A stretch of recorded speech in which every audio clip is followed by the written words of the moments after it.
Athens, Iowa. Iowa Public Television presents an intrastate showdown between the 7th-ranked Iowa Hawkeyes and the 5th-ranked Iowa State Cyclones. Hello everyone, I'm Tim Johnston and welcome to our season debut of college wrestling, our 30th season on Iowa Public Television. I'm pleased to welcome my broadcast partner, Wrestling Hall of Famer Dan Gable. Coach, Iowa State, what a way to start the season. Doesn't get any better than this. We only want to get those rankings a little higher, but no, a good crowd, and I'm pretty excited. Johnston 7th ranked, but the Hawkeyes have a huge lead in the series, 52-16. That's a little misleading. Back in the days in the 40s, 50s, and 60s, Hawkeyes didn't match up with the Cyclones, who were then dominating. So it's just been those 70s, 80s, and 90s. And the last 2 years, the Cyclones have turned it around, and they are back on top from this rivalry. Well, let's start with the Iowa Hawkeyes, led by Jim Zaleski in his 9th season. Coach, you've been out of wrestling as a coach for 9 seasons? I don't remember that was 9 years this well, but yeah, I guess so. And of course, he's a 3-time national championship coach, and he's looking to get back on top again. So he's been recruiting well, and he's been doing a job that, you know, really is respectable. But for him, once you win it, you know, there's probably nothing better. Anyway, he's got 4 All-Americans there returning. Eustice, who's back as a senior. Joe Johnston, who was in the national finals last year as a senior. Mark Perry's a sophomore, who was in the national finals as a 165-pounder. And Paul Bradley, who's a 2-time All-American. Well, let's talk about the host coach tonight here at Hilton Coliseum, Bobby Douglas, in his 14th season. And coach, he's one of only 4 coaches who's ever reached the 400-win milestone. Well, I tell you, he's coached more than 14 seasons. He's a national championship coach from Arizona State, and he's been other places, and that's why he has those 400 victories. But he also is on the world tour as well. So, you know, he's done a great job as an athlete and as a coach. Well, last year they finished 10th in the NCAAs, but this year they started out 3-0, and they're led by 4 All-Americans as well. Well, yeah, they have Nate Gallick, who's actually a 2-time All-American. They got Trent Paulson, twin brother Travis Paulson, and of course Kurt Backus, who leads the way for the Cyclones. Well, let's bring in our other broadcast partner who knows a little bit about this rivalry, national champion wrestler and coach from Iowa State, Jim Gibbons. Well, thank you, Tim. It's good to get the season started because I'm just ready for it here. It's a blizzard outside, but it's starting to heat up in here. You can start to feel it here. Iowa comes into this match probably favored in 2 weight classes. You can make a big case for the rest of these weight classes being toss-ups. And no bigger toss-up probably than you have at 184 pounds between Kurt Backus from Iowa State and Iowa's Paul Bradley. And here you have Paul Bradley in that match, a great power wrestler, driving through, switching off to the double this instance. A great power wrestler who's 4-1 in this 5-match series so far. Here you see him again driving through a good clash of styles. Kurt Backus, another wrestler that has just a little bit different style. Last year's #2 seed in the country. Here you see him in a big match against Bradley. He comes up for the inside trip, drives through. Really explosive wrestler. And now this next sequence here, you're going to see just how great of a scrambler here Kurt Backus is. A great matchup between styles. Plenty of All-Americans in this weight class. A lot of uncertainty. It's going to be a great matchup. Let's move to tonight's weight classes here, tonight's matchups here, because it's going to be a good one. Starting at a heavyweight, you have Matt Fields here going against Schopf. Magnani against Hanisch. Dennis against Sundell. Tsirtsis against Gallick. Eustice against Knipp. In the back half of the meet, Johnston and Paulson, a match between All-Americans. Pape and Paulson, Perry and Bertolino, Bradley and Backus, and the meet closes at 197 pounds. Another toss-up match, Fellers versus Curran. Tim, let's take it away. Well, here we are, Hilton Coliseum. The end of the introductions between the Hawkeyes, the Iowa State Cyclones, and we're going to start tonight's match at heavyweight. Yeah, it's usually the ending, but nowadays, if you don't agree to start it at the beginning, you can draw and you can start at whatever you pick out at. So they obviously didn't agree to start at 125, and they picked the hat out of the hat. They picked the heavyweight weight class. So we'll be starting at heavyweight and then going to the first part of the lineup, 125, and working right up to 197. The captains are out there right now getting some preliminary type of match preparation ready to go. So I'm not sure who's the captain for Iowa State, but they're waiting for him. Here they come right now. A couple of them look like each other. Yeah, and Backus, the Paulson twins. And there's 3 All-Americans out there, and they obviously have another one, but he's not out there right now in Gallick. So it's a pretty even match here with All-Americans, 4 each.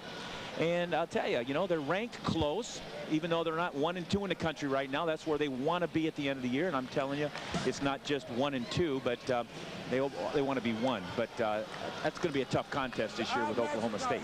Jim, we're starting the Iowa State rivalry here. How about the freshmen?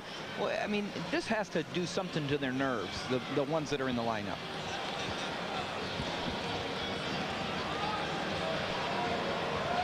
While we're getting Jim's mic going. Well, I can tell you right now that the freshmen, yeah, they are going to be a little bit jittery. But there's not as many freshmen as there was in the lineup last year. But for the Hawkeyes, but there are still, there's one, that Daniel Dennis, and he's a big question mark.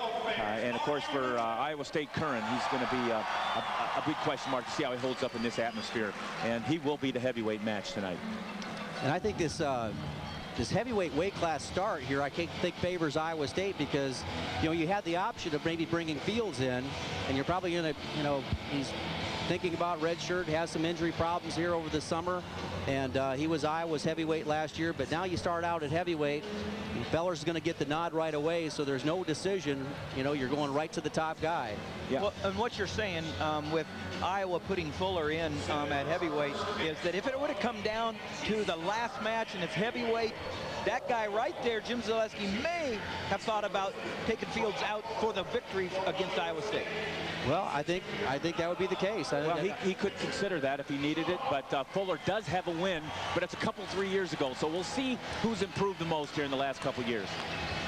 Right away. Ryan Fuller, the junior, he's 2-3 versus Richard Schopf, also a junior, who's 2-5. So what a great opportunity for these two wrestlers. Don't have winning records, but the records out. It's Iowa State. Here we go.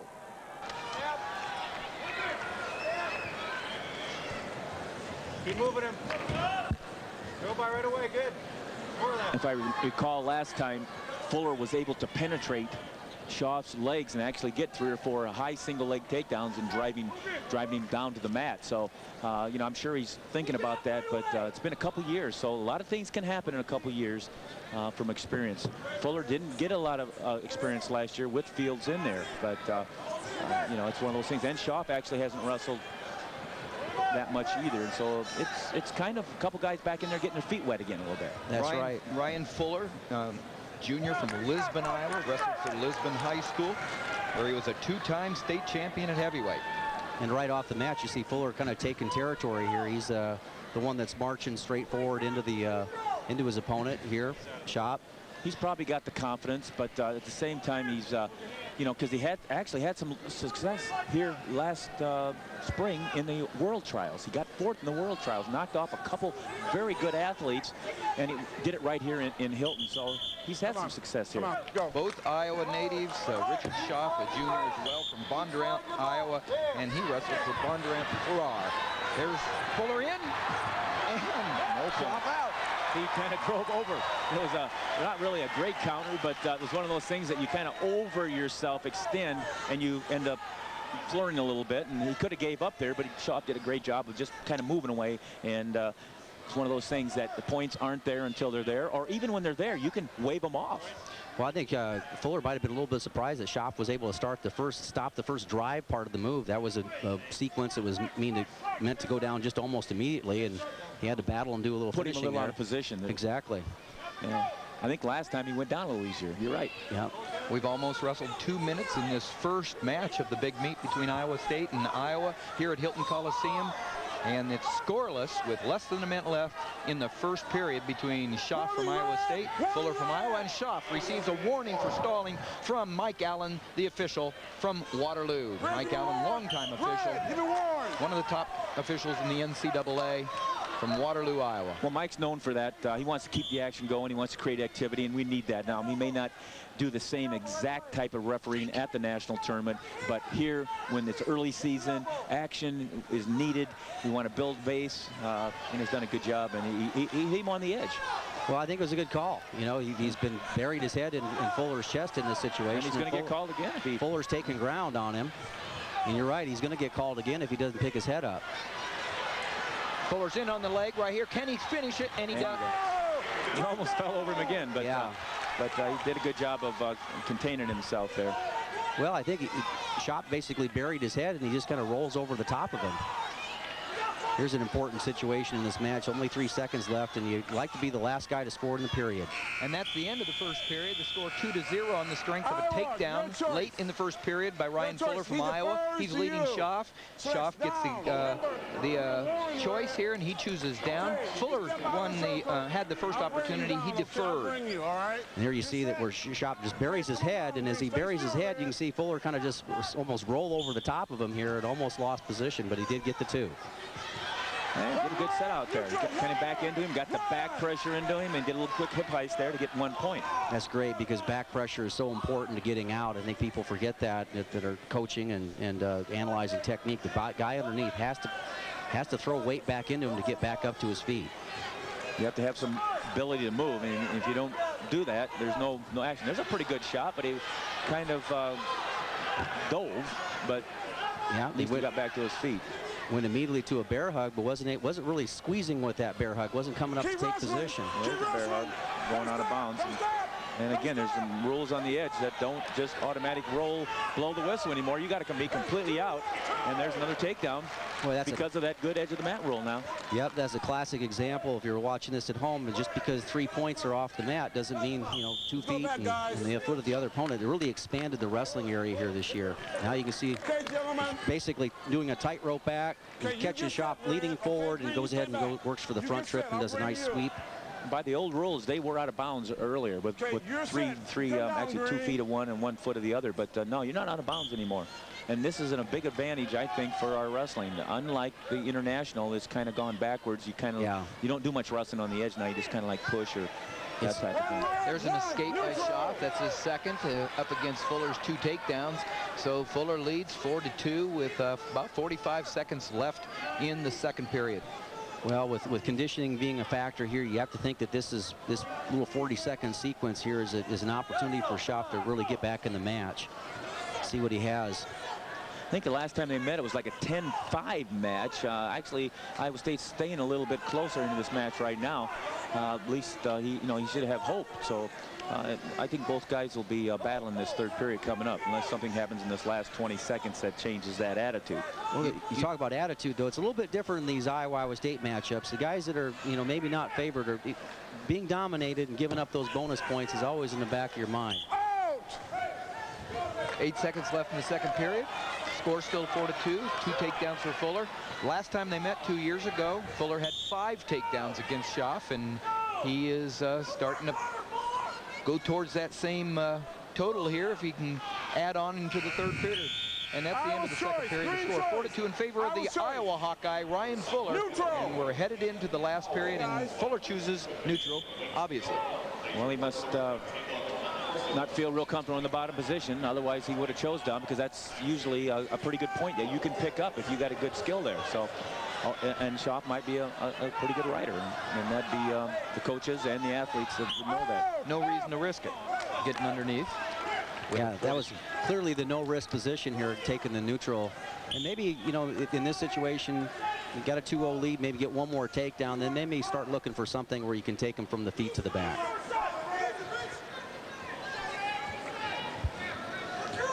The other thing is both these guys kind of getting their feet wet again a little bit, their ears, they haven't been in the lineup, the starting lineup for, well, I don't know if Schopf's been in the starting lineup before until this year, but Fuller was in the starting lineup 2 years ago, but, he had to sit out a whole year, so it's a good match just for people. Well, they're both homegrown. Athletes, yeah. They're both homegrown, Lisbon and Bondurant. Fuller spread out beyond his college. He had some experience from the World Freestyle team trials. He beat 2 really tough athletes that have been in the national finals. One of them had been, I believe, and it's just one of those things. So he picked up some good confidence. But right now he's just kind of coasting on this 4, and that when you start protecting that lead, even though he's hand fighting well, he probably could be scoring points because he penetrated before below, and that could make him a little vulnerable. But right now, no riding time, and it's a 4-2 match, and Iowa State needs to be able to tie this match up. Well, you see Fuller now working for the double collar. He's coming inside and working on the collar ties. He's really trying to tie Schopf's head up so he's comfortable there. Whereas before, when he was working on his offense, he was working for double underhooks. Now he's just comfortable, really just hanging on Schopf's head. 20 seconds left in the match. Regulation. Here's the shot by Iowa State's Schopf, trying to tie the match up. Got to show a little more urgency than that, don't we? He's shooting, but he's just getting out of position. He's only shooting to the legs. He's not coming up with the legs. You've got to shoot to come up with something to be able to drive with it. Instead, he's fighting on the mat, and that's the way the match is going to end. Yeah, when you finish with your shoelaces flat like that, it's tough to get more power. That's the end of the first match in the meet between Iowa State and Iowa. Ryan Fuller from the Hawkeyes put the Hawkeyes ahead 3-0 for the team score with a 4-2 win. There you have it. Ryan Fuller, the winner, over Richard Schopf from Iowa State. So, after one match, the Hawkeyes lead 3-0.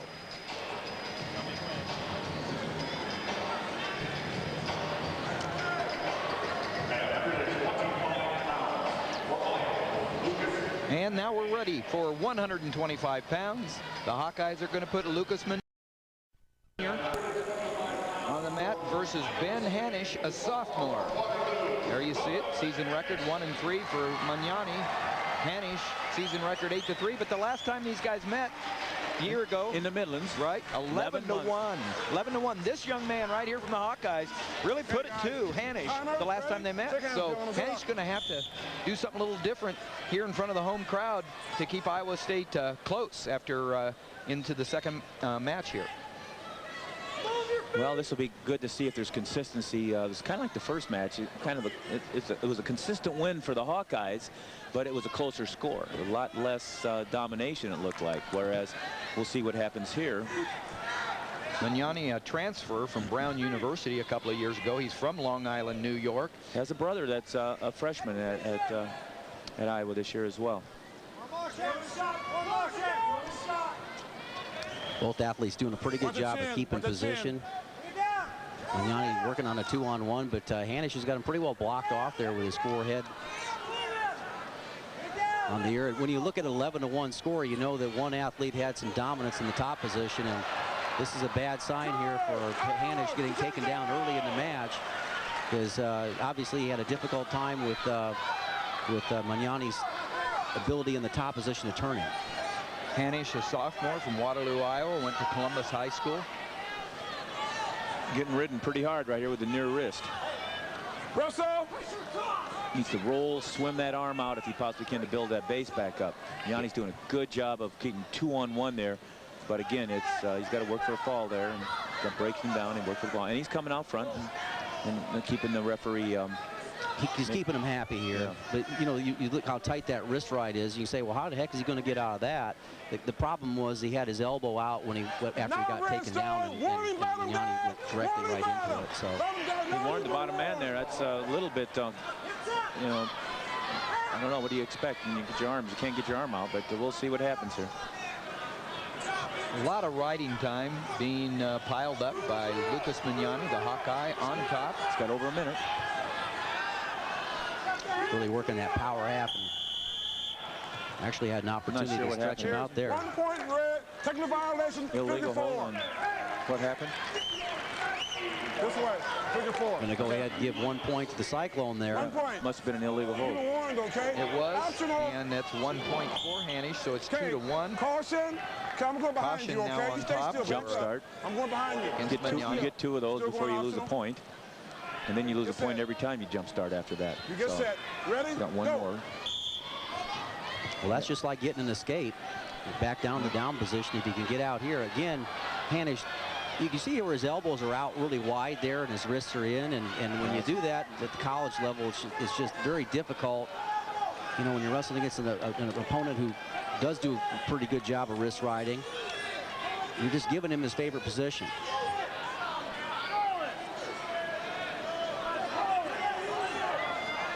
Yanni actually needs to turn the head to be able to get this right shoulder down to the mat. He's just lifting on the arm, and you cannot lift there unless you turn the head. And so he's just blocking the head. He actually needs to scoot it to be able to turn somebody. Coming from somebody that pinned a couple guys. Yeah. You see with the bar clock. arms. See the clock up at the corner there. Less than 20 seconds in the first period. Magnani having controlled the first period with a takedown and then a long ride. He's got a minute, almost 2 minutes of riding time. He could have been out there. He turned the wrong way, it looked like. But good job by Magnani following through there and ended this first period here with a lead here, 2-1, and there's the Iowa staff up, encouraging Magnani. Well, that was a good sequence, though, of Magnani following Hanisch, because it looked like he was all the way out. And again, you mentioned he turned the wrong way. He kind of turned towards his head as opposed to the back to the hips. There's the end of the first period. Magnani, strength of a takedown and over 2 minutes of riding time, leads 2-1. The 1 point for Hanisch was given to him because of an illegal move. Wow. He was ready to shoot. I like that. Yeah, he was ready to shoot. He got a quick 2 takedown there. That looked like Mark Perry. That was a little bit of Mark. That was Mark Perry. Yeah, a little bit. Yeah. Fake one way, go the other with the duck. Yeah. Mark Perry, the 174-pounder, who we'll see a little later in the Hawkeye lineup. See it. Fake one way, come the other way. Does a nice job of keeping his head up, hips low.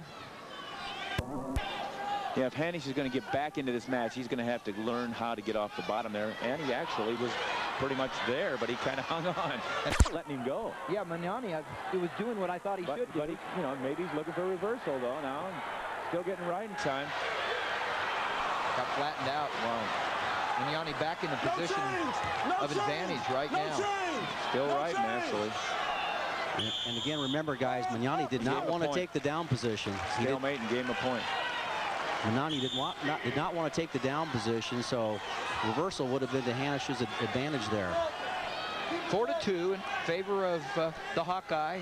Lucas Magnani also has 2 minutes and 44 seconds of riding time, so you can pretty much chalk up another point on his total at the end of the match. When you get 1 minute of riding time or more, you get an extra point at the end of the match, and right now it's looking good for Magnani in that department. It's a real crucial 45 seconds. Both guys make something happen here to change the complexion or add on to him, and it looks like Magnani's being the aggressor, and he's in on a potential takedown again. But you got to finish from here. It's once you start hanging on a little bit, it's a little bit more difficult. But he is fairly close. But he's trying to get his hips away from Hanisch's chest.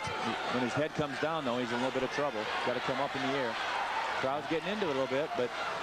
I love this position. Guy who has his head up is going to win the scramble. And you called it right there. Yep.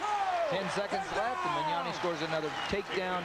6-2 as we head to the end of the second period. If you're just tuning in, we're in the second match of the meet here at Hilton Coliseum between the Hawkeyes and the Cyclones. Hawkeyes leading 3-0 on the strength of Fuller, their heavyweight, a win over Schopf from Iowa State. Now, Magnani from the Hawkeyes. There's the scramble that Magnani used to score his keeps his head up. Takedown. Keeps his head up.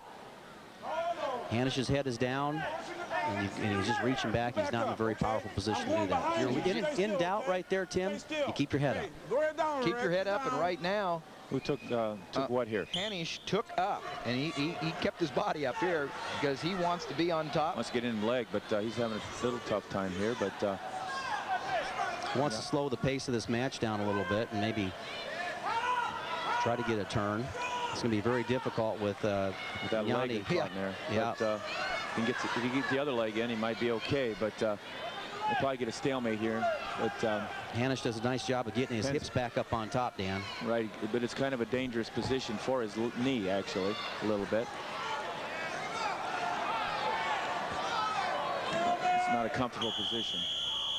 Stalemate now for Hanisch. Let's have the same starting position, guys. See what Hanisch wants to do, though. He wants to slow down this match and maybe catch him. Well, and when you think about that, at heavyweight and now at 125, Iowa has been the aggressors. I mean, and the slowdown match would be to the advantage of the Cyclones because we have seen the push come from the Iowa Hawkeyes, and Magnani here, reversal. He has kept the heat on Hanisch. Well, what he did there was, as the leg came in, he got underneath the leg, and you got to have your leg going in without an arm in there, so pretty much, and that gave him a reversal. Technically a 6-point lead here with riding time that can't be broken. So Magnani looking for a takedown here. And a ride out would give him an 8-point decision. This would be an extra point for the Hawkeyes. Oh, there's another example how the boundary has expanded. Edge of the mat points. I think the guys are really going to have to get used to this, but because the officials are calling it the right way. They're right on top of it. Yeah, they are. That's a major error if he rides him out. Right here, just limps him through. Optional. Has 1 foot on the mat, and that's 2. And he has Hanisch flattened out right now, and it's looking good for Magnani to do just what you're talking about. Get a 11-3 victory, which would be 8-point spread, which gives you an extra point as a major decision. Any decision that is over 8 or more points, that's the extra point. Mentally, from the Iowa State meet last year, Magnani actually was doing a good job and ended up losing the match against Iowa State. So this is probably a big win for him, just from a point of view of a big meet and coming through. It looks like he's going to come through. 3 seconds to go. Hawkeyes on the verge of going up 2 matches to none, and it'll make it a 7-0 if nothing happens here, and it doesn't. That's a big win for Lucas Magnani. 125-pounder for the Hawkeyes with riding time. The score 11-3. 4 points for the Hawkeyes. Makes the score 7-0 over the Cyclones as we head into 133 pounds. Well, here's an interesting one coming up. 133. I can tell you that. Dan Dennis, a freshman, true freshman for Iowa, wrestling against Jesse Sundell, the senior, former 4-time state champion from Iowa. Jesse Sundell, the senior, going up against a true freshman from Iowa. We'll see how this true freshman handles this. He's looked good at times, and mostly good at times that I've seen him. And Sundell not really off to a flying start here this year. He kind of finished fairly strong, was 1 match away from placing in the national tournament, I believe, last year. But 5-5 record on the season. Whoa, he's going right into Sundell's strength here, which is that neck wrench. We'll see what happens here. I think there's some respect that was gained there. Right. Definitely some respect. A lot of big scrambles here, boy.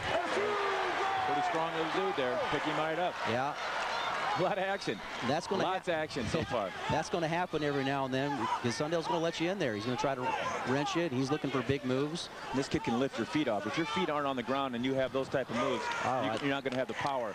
And you saw a good job of picking him up again, throwing him down. So Sundell, when he needs to do his moves, he's going to have some weight on his feet. And obviously, Dennis so far has picked him up big time. Oh, I like that lift here. You see how he arches, hits right in. You would like that, wouldn't you? You would like that. It goes back a few days. That's in my wheelhouse there. I think Burley used to hit the ceiling. Dan Dennis, freshman from Ingleside, Illinois, Grant High School, on top 2-0 on Jesse Sundell, the senior from Ogden, Iowa, Ogden High School. And right now, the freshman doesn't show any freshman jitters at all. Let him go.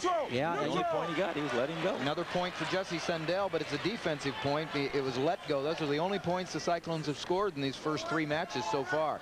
The offense has been the Hawkeyes. I think Dennis felt something there. He didn't want coming back into that neck wrench situation, and right now he's got to try to just probably pick a little bit and pick your spots now when you're going to lift. Now he's got to run on the edge. But Sundell is dangerous. Well, he's been around and he's had some good experience, and he's won a lot of championships. And there was a very good move by Sundell, but he's going to end up in a Turk. Yep. He's got that leg Turk in there. If he can capitalize on it, it's definitely a situation that could put somebody out. Oh, he came out of it. Let the Turk go. That's an automatic 2 or 3 point move right there. That was. He just didn't feel it. You could see it there, Dan. He just didn't feel that he had to elevate that bottom leg. But again, Dennis is pretty explosive too. He just is a strong kid, but he doesn't look real tough right here. But he's getting controlled from the top position. But which usually these freshmen do have trouble there. Yeah, it's tough to be an explosive freshman when you're on your belly. All of a sudden, it's 3-2. Sundell, the senior, over the freshman, and Sundell looks real tough on top. He's got a lot of leverage going on, and it's 35 seconds left in the first period, and the tide has turned a bit. I don't think they're going to put him. He's a strong boy. Look at that. Well, I tell you what, did a nice job of bailing out of that. I think match strategy-wise, I think Sundell maybe went a little bit better just to stay in the top position. He did not force that, but Well, they're going to put him back in the same position, so advantage Sundell there, Right, because it looked like he was coming out. Right, it could have been a 1 point, but because he had it so tight there, I think it was a good call. you see the replay there. You saw how Sundell kept his hips up. You know, he wanted to scoot around the corner. Dennis did. Right there's the position that you talk about. You know, Right there, lock that right well, leg. he let it lay there. He got to elevate it. That's You correct. got to elevate it and point it towards the air, so then it takes the weight off that leg. He wouldn't have had any power then, but he had power to scissors it and came back right out. Well, here's what you work on here, your 20-second escapes. He's quick. He's quick. Well, he's got some hops to him. Good job by Sundell, and he's over the arms, though. He's over the arms. Look at this. Young freshman. That's what you work Dennis on. is doing the job. He's hustling. That's big points right there. Better not hang out down there, though. They call him. Better move back up. They didn't call him. Yeah, They did call him. He did call him. Whoa. You know what I like what Sundell did there? Well, let's look at the sequence here. Good explosive move. Catches Sundell coming over his arm. Keeps moving on his feet. You see how he moved his footwork there was just excellent. Right at Excellent the knees. footwork. Right at the knees. Whoa. Nice finish. I Dale think Sanderson Jim finish. said something to him. And he yep. Said something to who? Mike Allen about the call. And so Mike brought him over just to say settle down. About the call. A warning call. He warned Well, he was down there 6 or 7 seconds, and he was reaching up with one arm, but, you know. 4-3 to start the second period in favor of the Hawkeye. Dan Dennis. What's that? Locked hands. Locked hands, 1 point. Now the leg to hold against the Iowa State Cyclone gives another point to the Hawkeye. Locked hands on top. He's so explosive. He's doing a great job of getting to his feet. That's where he's able to beat Sundell as far as his position here. But he'll learn that hand fighting in there when your hips are in close is going to be something that's going to be difficult to get against your returning champions and All-Americans. But boy, you got to be impressed with the way he's worked in the down position. Well, and also a true freshman. He comes in here. I'm just trying to think who in the heck beat him. He's a two-time state runner-up in Illinois. Young man went to Nebraska. He's a freshman over there. Actually beat him again this year already in the 20 and under over there, I believe. Jim, you're right to have to come in and be in high school last year and step in this kind of environment and to perform like this is special. Don't stop! Don't stop! He's in a pretty good position right here. Whoa. He's staying in there too. He's staying right on him. Doing a good job. Look at Matt position right there. Yeah, he's controlling ties inside. There's Sundell's shot, which Sundell did score on him on a takedown when he hit a shot on him before. They're on the edge. Lots of time though. 6-3 in favor of the Hawkeye. Dan Dennis, the freshman, going up against the senior Cyclone, Jesse Sundell. 50 seconds left in the second period. The Hawkeyes are ahead 7-0 in the meet after 2 matches. This is the 3rd match of the night. We started at heavyweight, then 125. Now we're at 133. Oh, wow. Great movement. Well, you know, it's two guys that are kind of wrestling in almost a high school type match here with the amount of effort and they're not worried about their position. They're both going at it. Nice duck. He's got good flexibility. Well, you don't want to come around the back too much, or else you put yourself in a position Yeah, to but score. when you're strong and you can pick him up off the ground, yeah, you eliminate all that. He gave him 2 points right away. He just popped his hip in and he flew. Now Sundell's in a position where he's really going to have to force it. 8-3 in favor of Dennis from Iowa going into the 3rd period. 8-3, no riding time involved right there. I was a little worried here. Well, he got his hips in a good position, but he wasn't moving Sundell. He was just standing there with him and trying to come around and didn't have his legs hooked though. That's the big thing. Yeah. And when he was going to hook him, he popped him so hard that he flew. You may come and down, that'll happen. As quick as Dennis is underneath, he's also quick on top. You know, shifts from one side to the other right on the whistle.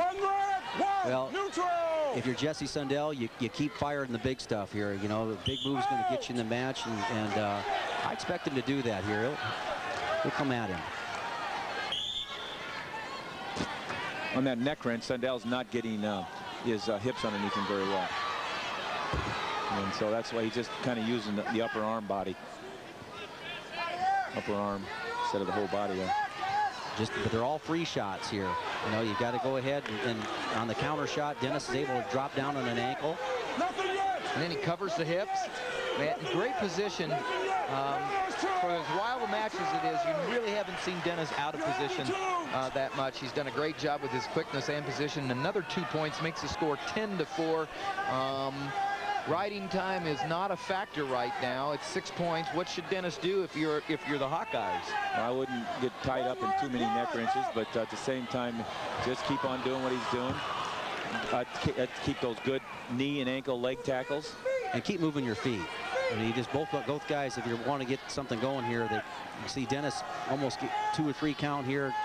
Hasn't moved his feet. A takedown would not give him a major, but Sundell, here he goes. He's got the position he wants. He's trying to move him back in, and now he just throws him. Yeah, you're here right. it is. Let's say he didn't give up. Yeah, he's too strong for him. But the elbow's going to slip. Too strong for him. Yeah. He's not done trying it. Yeah, he's not going to get it there. He's got good flexion. Not only does he explosive, but he's turned flexible. his hip down. He's flexible, but at least give Sundell some confidence for the next time. You know, it just knows that it wasn't just one way. But it's a big win for the Hawkeyes here. It really is. It's very impressive showing because we know Sundell has this, and boy, there's a lot of freshmen that couldn't have avoided. He got thrown hard there. So Sundell, he came off his back pretty good there. Yeah, he did. 10-7 win for the freshman. Dennis from Iowa over Sundell from Iowa State. 3 more points for the Hawkeyes. Makes the score 10-0 after 3 matches as we head into 141 pounds here in the meet at Hilton Coliseum between Iowa State and Iowa. Here's that last very nice throw attempt, but look at Sundell. He doesn't give up on the position, elevates, and almost catches him, but you can see right here he's got his right hip up. Dennis keeps his right hip up, and later on in the sequence he turns that right hip down somehow. Yep. He turns that right hip down. Real flexible in the shoulders there too. Yeah. Oh, you can see that arm. A lot of guys would give that up under the circumstances. Well, we've seen these two wrestle before on Iowa Public Television. Last year, Iowa State. This was the true freshman, Tsirtsis from Iowa, now a sophomore, versus Nate Gallick, 2-time All-American, runner-up in the NCAAs from Iowa State. And it was a tiebreaker win for Gallick both times they wrestled, in the dual meet and then in the Midlands. Also mentioned about Gallick's career over this summer freestyle career. He was runner-up in the World Trials. He's in on a deep shot, and he's up in the crotch there. Doing a good job of keeping his leg back. He needs to come inside with his. He needed to go inside instead of outside. Inside could have gave him the distance to pick him up in the air, but he stepped to the outside, and that gave Tsirtsis a chance to escape. Alex Tsirtsis, sophomore, Griffith, Indiana, Griffith High School. Never lost in high school. He was 236-0, and in fact, last year was the first time since junior high that he had ever been beaten in scholastic and college wrestling when he wrestled Gallick down at Hawkeye Carver Arena, and Gallick won on a tiebreaker. I don't know if you mentioned Gallick winning the University World Championships this summer and had given some confidence. He beat some fine people over in Turkey. Well, he was the #1 seed last year in the NCAA wrestling tournament, and he got beat by a very hot Tion Ware, who he had beaten twice earlier in the year in the dual and in the Big 12s. And he was undefeated. It was his only loss of the whole year, that loss in the finals. And he has beaten Ware this year. So the All-Star meet, yeah. You know, he just got called for stalling there, Tsirtsis. Yes, but Gallick just does such a great job of I remember sitting there watching him. I'm sitting next to John Smith and Oklahoma State coach, and he says, boy, he really does some nice stuff. He goes, I'm going to have to take some time to study what he does, and great respect for what Gallick is doing out there. He just controls the center of the mat and controls the tie-up, and for a guy who's pretty rangy for his weight class. Well, Tsirtsis, you know, what a quality opponent here, but you have the feeling that Nate Gallick saying, I'm supposed to go out there, I'm going to win this and give my team a lift. Well, so far it's been, you know, he's been looking at dominant, but the score is still 0-0. That shows you what kind of athlete Tsirtsis is. Another good shot, but another good hip position counter. He's taken the best that Gallick's had to offer now and kept it a neutral match, and now he's got an inside trip of his own. Look at that. Both scrambled, hung on for a second. Now they're both in pretty equal positions. Both hanging on the ankles. Who's going to be able to come up in the air with it? Yeah, and also turn and circle. Get their head up. Again, they're still battling. Right now, Tsirtsis looks like he has an advantage, but Gallick's trying to make a scramble here. He does. He has the advantage a little bit. But it's all depending on whether Gallick can keep that ankle and come up to his feet. I'll tell you, that's some good wrestling there. That's why he won the University Worlds right there, because he's pretty much nailed to the mat there, and was able to come up, and Tsirtsis did a great job of putting himself there. But two good wrestlers. Nate Gallick, whose younger brother Nick Gallick, who is a 4-time state champion from Arizona, is here at Iowa State, and Nate Gallick from Tucson, Arizona, Sunnyside High School. Nick, a freshman, going to keep the Gallick name in the Cyclone lineup, along with another highly recruited Sanderson. So, you know, they had one or two top places in the recruiting class last year. I wonder how many visits Sanderson took. Official? Yeah, official visits. Of course, we're talking about Utah State, I think. Yeah, he probably went there. His brother, yeah. Talking about the younger brother of Cale Sanderson, the associate head coach, and a 4-time NCAA champion, first undefeated 4-time NCAA champion in the history of the sport, and Olympic gold medalist along college wrestling on Iowa Public Television 2006 season. This is the first meet, Iowa State. What a way to start it off. Then Wisconsin at UNI. Saturday, December 10th, Oklahoma State versus Iowa. Saturday, January 7th. ISU versus UNI. Sunday, January 22nd. Illinois versus Iowa. Friday, February 10th. And Missouri versus the Cyclones. Sunday, February 12th. All live here on Iowa Public Television. Okay, you get set, young man. Great lineup. Now when you're ready.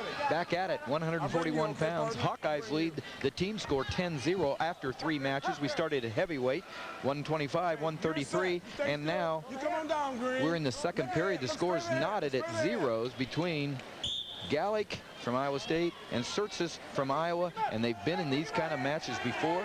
Last year, Gallick winning both by tiebreaker in overtime, and now he's ahead 1-0 with an escape in the second period. Actually, that shot he made was kind of one where if Tsirtsis wouldn't have went to the front head and tried to hang on, he could have got maybe a goal behind there because he was at such an angle. But Tsirtsis dropped down to get that lock and that feeling of security. And yeah, you can tell he's so strong on the upper body. He wants to be able to control you and grab your head and get your head underneath his chest. And Gallick so far has just made most of his shots to Tsirtsis' right leg. I'd expect him to maybe see if he's got something to the other side as far as his defense is concerned. Gallick's airtight as far as his technique is concerned, so I think he's got the ability to go to both sides. And that'd be Tsirtsis' back leg here. Boy, again, another motion there that looked like Mark Perry. Well, they are teammates. Yeah.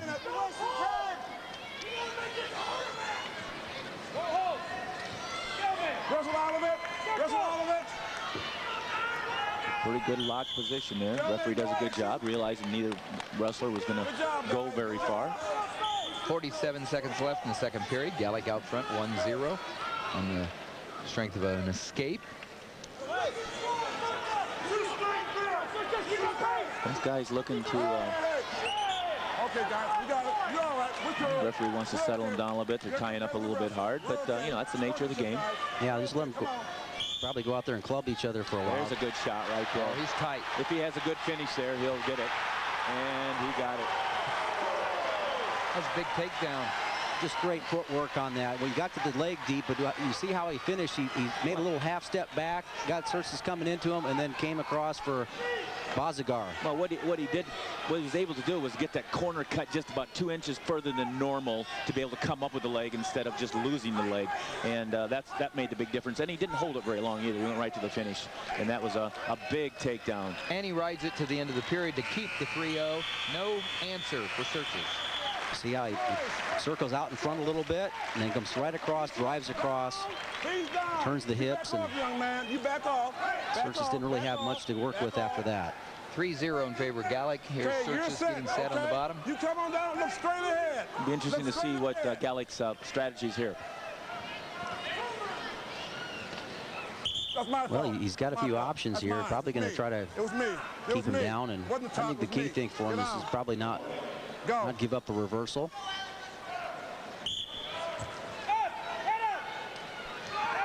But he has a lot of options. When you take a guy down and a reversal or something like that, and your opponent doesn't answer at the end of the period with an escape, it gives you a lot of freedom here. A 3-0 lead is just huge in a match like this.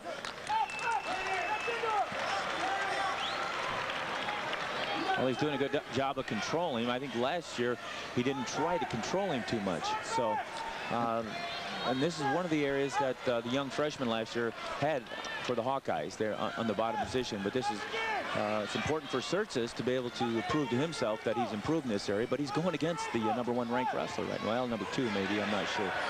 I don't think that all-star meet would knock you up a ranking in all polls. Some polls, yes. Look how he's working the hips, though. That's nice stuff, and he's got a minute riding time. Right, he's piled up the riding time now, so it's an extra point unless Tsirtsis can turn it around and get on top of Gallick and bring it back down. But right now, whoa. Not sure what's going on here. That's a stalemate. Stalemate, huh? It's going to give the Hawk a fresh start there. Yeah. That's an unusual position to start a new start from, because he was really kind of dominating Tsirtsis in that position and about ready to crank him over a little bit. I don't think he could turn him, but he wanted to inflict a little bit of let him know he's on top. Red, you got to come down quick. It's yours. It's yours. Caution, red. They didn't like that. That's the first time they've been able to yell much, the Cyclones here. So they've been waiting. There's a pretty good crowd here. And this is Tsirtsis get caught with his elbows out, and Gallick really, once he gets that leg hooked, he really does a nice job of knocking. You see how his he had the left leg hooked, and he comes and slides over the side and knocks you with his knees. Now he's in a crab ride position, and well, he really looks tough in there compared to last year. You know, Tsirtsis is moving pretty well, though. And so is Gallick. Yeah, he's just Tsirtsis seems to be creating more opportunities to score than he would have a year ago. But at the same time, Gallick's hustling a little more, taking advantage of maybe learning a little bit about his opponent and making the score a little bit wider than it was before, unless Tsirtsis hits him with a good throw here. Well, I think Gallick's trying to make a statement here, ride him out. Well, it's not going to happen, but Burley was dominant in the top position. He really was, and that's the end of the match. Gallick wins 3-1. 4-1. 4-1 with riding time. He created a bigger margin this third time, and so the Cyclones get on the board with 3 points. Makes the score 10-3 after 4 matches. We're going into the 5th match now at 149 before the break. And 149 is pretty much favored by Iowa. We talked American there. Talked about that in the open. Was heavily favored here. Who's wrestling for the Cyclones? Knipp. Is it Knipp? Yep. They actually had a pretty good match earlier this year. 10-8 match. It was a match where I think Knipp got out in front with a big move, and Eustice able to work himself back into the match. Eustice, a real basic wrestler, a lot of experience. Ty Eustice, a senior from Blue Earth, Minnesota, Blue Earth High School, and of course he son of Jack Eustice, who was a great wrestler from Mankato State. Right, now Minnesota State. Now Minnesota State, and his brother Luke Eustice was a national runner-up for the Hawkeyes and is in the room as well still. Right, he's wrestling for the club there, the Hawkeye Training Club. Jason Knipp, a junior from Waterloo, Iowa, went to Don Bosco High School. Program with a rich tradition there in Waterloo area. And he's just one of those, guys that's been in the program for a while. He's had some spot duty every now and then, got in the lineup, and he got a chance to go out there and show his wares tonight against a real tough wrestler. And good shot again. He's in a pretty good position here to score the first 2 points. They gave it to him already. He had weight on his hands, and nice job there by Eustice, kind of following up his shot, driving into him, kind of slowly working around and getting the 2. There's one right there. You're not out of bounds till you're out of bounds there. Good job, guys.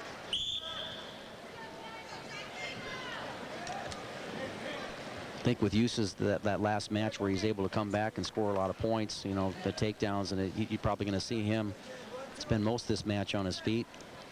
He's probably pretty confident in this match. At the same time, he knows that, you know, he needs to wrestle a sound type of match and not make a lot of mistakes. Also a chance for you as a senior to get out there and show some leadership and really put it on a guy and send you into the locker room with a good lead. 2-1. 2 minutes into the first period. There is another shot, head to the inside, but Knipp is able to hip out and avoid the takedown, the second takedown there. Eustice still ahead, 2-1, and the strength of a takedown early in the first period. That was a nice job by Knipp there. Did a nice job of squaring up and really kept his hips heavy. Kept his head underneath there too. He really made him extend well, and it's just the opposite of what happened last time. Eustice was able to come up with that leg and get head control and take all the weight off that leg. This time all the weight got down on that leg and just straighten his arms right out. You always get a kick out of that because sometimes just a little tweak like that here, showing your strength and battling after a guy gets in there. Now all of a sudden Eustice has a little respect for him here. You don't see him quite as much on the offense here late in the first period.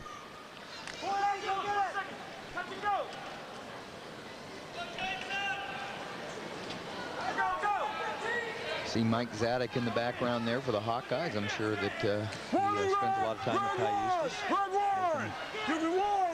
in the room. Mike actually's been hurt a little bit lately and has not been able to do as much as he wants. But what's the injury? I'm not even sure exactly what it is. He's been wearing a face mask lately, but you know, but I know he's in there scrambling around, so about ready to probably go back full speed. Eustice, a fast start here, his senior year, 6-0. And good hand control, good weight on his hips, and the escape gives him a 3-1 lead early in the second period. If you're just joining us, it's the fifth match of the meet between Iowa State and Iowa. Iowa leads 10-3. I'm Tim Johnston along with Dan Gadel and Jim Gibbons, and we're at Hilton Coliseum, the opening college wrestling dual meet of the season, our 30th year on Iowa Public Television. And right now, Knipp's doing a pretty fair job of, I mean, there's flashes in this match where he does a good, fair job of hand fighting, and he's taking the inside tie. Eustice really doesn't look like he's trying to get a shot off. So, you know, this is a situation, if you're Eustice and you're heavily favored in this, you got to go after him. You got to maybe create some things that are not quite there. I just haven't seen action. I haven't seen the offense yet, though. I don't know what he has. Yeah, they're just one and done. And then if he goes a couple more in a row, Eustice will probably get a stall call, because that's the way the referee's been kind of being consistent there on one guy that's being aggressive over the other. There it is. There's a shot. Got plenty of room to score. Don't stop. Keep going. Here, switches off to a double. There's the two. He got an extra point there, didn't he? 1 point for a stall and 2 points for a takedown. Right. And that actually makes the match look like you could possibly dominate it. Here's the drop, comes off the head. Not very fancy, just a touch, come off the head and drop in on him. Escape Knipp there, given to him by Ty Eustice. 30 seconds left in the second period. Eustice ahead 6-2.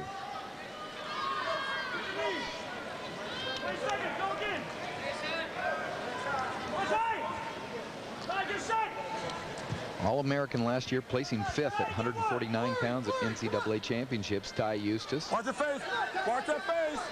And Knipp really hasn't taken a shot. He's just been in there hand fighting. There's the sequence I was looking for. You know, boom, boom, boom. Look, you know, one shot after the other. You're the favorite. You got to get out there and get after it. End of the second period, score 6-2. There's Jim Zaleski, has to be pleased with the first 5 matches.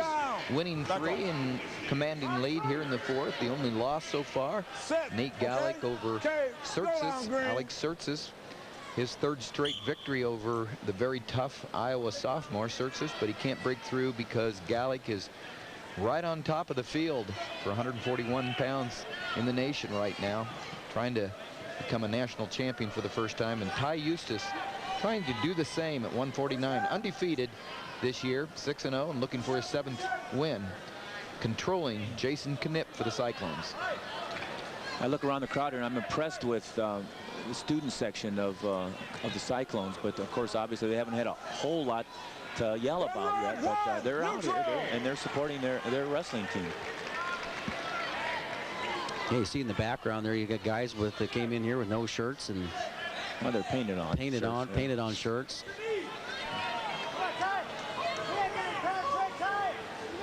Second half of this meet's gonna start out with the Paulson twins, I believe, from Iowa State. That'll get the crowd going. Yeah. But the Hawkeyes have an NCAA runner-up there too, so with Joe Johnston. And he hasn't cracked that with Paulson yet, because he's 0-4 against him. It's close, but got one more shot by Eustice, and he's gonna end up getting another point here. Crowd's getting antsy. They want Knipp to start pressure on a little bit more. Not a lot of time left, and he's got to make up a score of 3 or 4 points here. 6-3 in favor of Eustice. 25 seconds left in the 3rd period. Trying to lock it up. Backing on the single leg. And Knipp hipping out there. Pretty good job there, but pretty good defense. That's not what the Cyclones need right now. Didn't really go after it there. He looked like he had the advantage for a second and just didn't follow it up. I think he just knew that the win's his, and he's not going to get in any unusual situation. It's Ty Eustice winning for the 4th time for the Hawkeyes in the first 5 matches. Eustice wins 6-3 at 149, and after 5 matches, the score is Iowa 13 and Iowa State 3. And we'll be back with more college wrestling in just a moment, where we're going to get ready for a great one.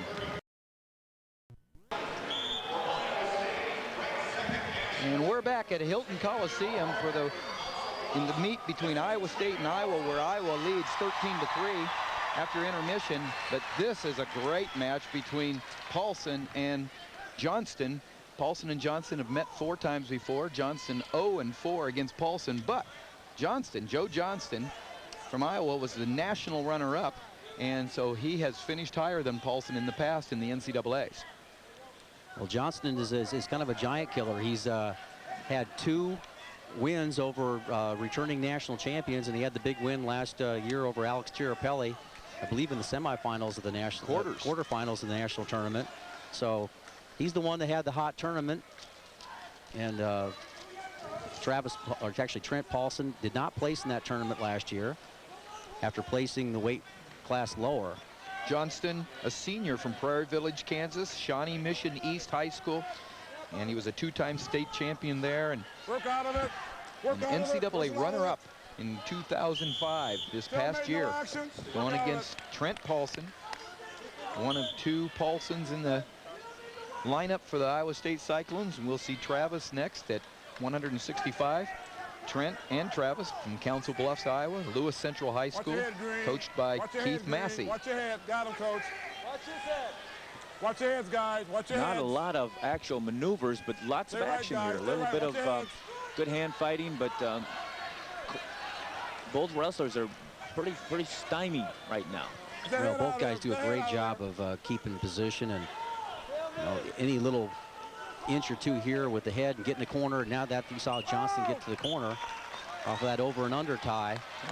But I think he wants to keep a high pace in here, Dan. You kind of mentioned that before, as he wants to keep a high pace, because if this thing goes 0-0 into the second period, making it a 4-minute match, I think it favors Paulson. Well, Paulson, like I said, is 4-0 against Johnston. Johnston, the national runner-up, but Paulson doesn't give him any thing to put up on the walls, because he said in the paper, he says, I think Joe Johnston's a stud, and I respect him highly as a wrestler. Every time I wrestle him, it's a battle for 7 minutes straight. I know if I want to win, I'm going to have to give everything I got. And so that's showing a lot of respect. He knows that Joe Johnston always comes at you, and that's what I've always loved about watching this Hawkeye wrestler. Yeah, I think that's a great way to put it here, and it's nice to see 2 guys go out there and have great respect for each other, and also go out there and give us a good show. 0-0, 35 seconds left in the first period of this 157-pound match.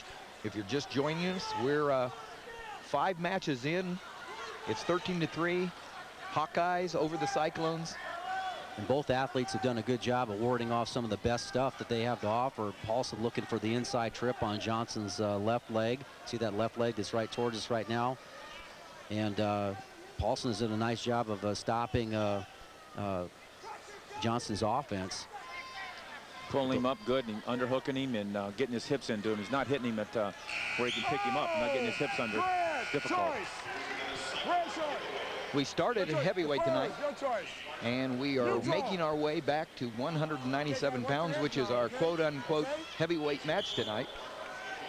And that's a big decision. And Iowa has given a lot of those, but they've been in a position here earlier to be able to make those decisions on the neutral position. But this one, you know, is a crucial 1 point when there's a pretty evenly matched wrestlers. yeah, that means that Johnston's got to particularly be aggressive in that on the feet. Either make it up with pushing and getting a stall warning, but you got to come and be aggressive. If you want to be on your feet here and you didn't go down, you're not confident in the down position, you got to be ultra aggressive here. Nobody's really came close to scoring yet. There's been a lot of semi-action. Right there, Paulson is who got called? Warning on Paulson. And I agree with what was happening there, because Paulson basically just going to put a double collar tie up and was just going to freeze him. Just going to freeze Johnston's motion. He knows he has the advantage here. I don't, you know, it depends on, you know, what takes place here. If Johnston backs up much, he'll get this comparable call, but he's doing a good job of keeping that call. Even though he hits a couple back steps, he's coming back into him and doing shots like that. There's a good shot, but kind of fell down a little bit. Hook the leg, that's 2. Oh boy, he's on his back too, and he's losing back points. I don't think they called it. Nope, they did not yet. And no, I think he only had Mike one Allen, count. very emphatic. Yeah. 1 count, so it's 2-0. But I tell you what, still in. He's got the leg. But it's not a Turk. It's just a ride type thing, unless you can get the weight onto the right side, which he doesn't have it yet. But Paulson wins the scramble, and they haven't put the 2 points up yet. Well, they just made a mistake there. They're just waiting. But it's really got the students into it, Dan. They just didn't understand why the points aren't up, but they will be. They just didn't see the signal. He may not even have signaled for the points because of the idea of how he's trying to call him. He didn't have. Now, Paulson did a nice job of realizing where he was. He was coming up. It's 2-0 after the second period. On the strength of Paulson's. Look at the sequence there. A shot by Paulson, the first one, and Johnston kind of reached over for the pick, but he never got to the corner. Well, he didn't bring his legs under him. Yeah. He reached, but he forgot to bring his legs, and Paulson did a good job of hitting him and knocking him down. So I think it was a good call by Mike Allen. There wasn't more than a 1 count there. So 2-0. Let's see what he. We got 2 points takedown. No near fall. Let's see what he shows here. What are they trying to talk about? They kept talking about no near fall. About 40 seconds of riding time. Yeah. Riding time. 40 seconds. 40 seconds. And announce right. it. And announce it. We're getting the 40, coach. We're getting the riding time. It's 40 seconds. Yeah, that's the big thing, is what the riding time was. Thanks, coach. They didn't catch, like we said, they didn't see the signal for the takedown, so they didn't put the points up and they didn't start the riding time. Yeah, and if I recall, that clock automatically goes to riding time once you put the takedown on. We got her. Coach, we got her. We got her. No near fall, there, coach. but, no near fall, guys, okay? Neutral, okay? Right No near fall points, 42 okay? seconds. Here's the score. Paulson is going down. One thing that also happens here, I know at Hilton Coliseum, they have somebody right there with the stopwatch. If there's a question there, they'll go hit the watch. And Paulson went down. He has been warned. Joe Johnston It's a let him nice up. shot, but he's hanging on to it and comes across, and it's pretty good action here. Pretty good action by There's the Paulson. 2. And there's the eruption from the Cyclone crowd. Things start great for the Cyclones after the intermission. well, 5-0 lead here, and you've got a chance to build riding time. So, you know, Pretty close. you know, Johnston's going to come at him. This match is not over with here. But now you see Paulson on the low shot. Now he reaches over and gets the 2, and really Johnston bails out at that point. You've got to give credit to Paulson on that shot. He did a good job of shooting and then staying in there and finishing across the other side. But again, when you get a takedown here with a and don't have an escape answer it, you have a 3-0 lead. You can afford to be aggressive and still have the lead, you know, if you get taken down. So I like what he did. He was aggressive. And you talked about riding time. He has it now. Over a minute riding time. He's on top tough and on filing top, it up. too. He's getting a little bit off to the side there a little bit. Well, I think he's baiting Johnston and maybe into rolling back into him and maybe trying to catch him with that. But he's a little bit loose there. Yes, he is.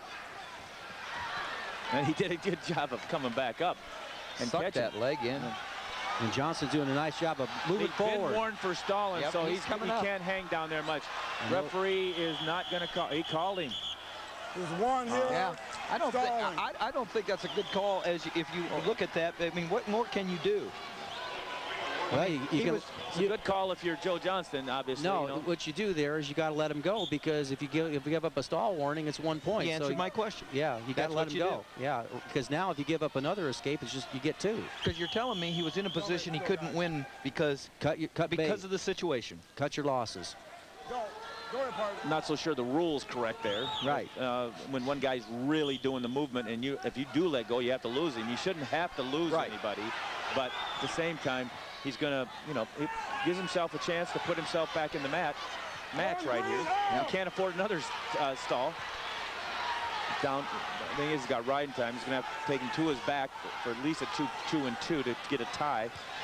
And Paulson's being smart. Wow. Paulson caught Johnston thinking he was the only man with the offense, and was not when he was there. Look at this. He's got plenty of room to score here. He's not ride gonna him off. score, though. Yep.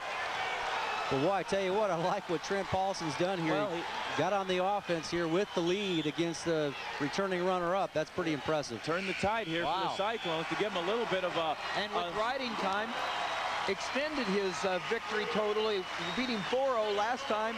Now it's with riding time 8-3. 8-3. So a 5-point victory for Paulson this time. Gives 3 more points for the Cyclones. Makes the score after 157 pounds. Hawkeyes 13, Cyclones 6. Well, I tell you what, a lot of the same thing, but I tell you what, Paulson extremely aggressive with the lead. Extremely aggressive with the lead. That was impressive for Paulson, because he could have shut down. He pretty much thought he could have had the match won, but he kept doing what got him there. What I believe in. Yeah. 165 pounds, Cole Pape, the senior from Maquoketa, Iowa. Unright, going against Travis Paulson now, second half for the Paulson machine from Iowa State. Undefeated this year, ranked 5th in the nation. All-American 2 years ago. Fell short last year at the NCAA.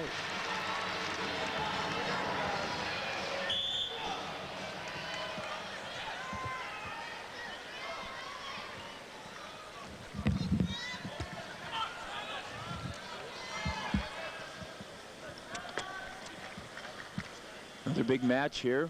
Paulson heavily favored. Pape a couple of years ago wrestled in this Iowa State meet and got pinned by Nick Pasolano. Didn't wrestle last year in it. Right now, Pape's job's to keep the Iowa State from building the momentum. And Paulson says, let me build on what my brother just did. 13-6 in favor of the Hawkeyes.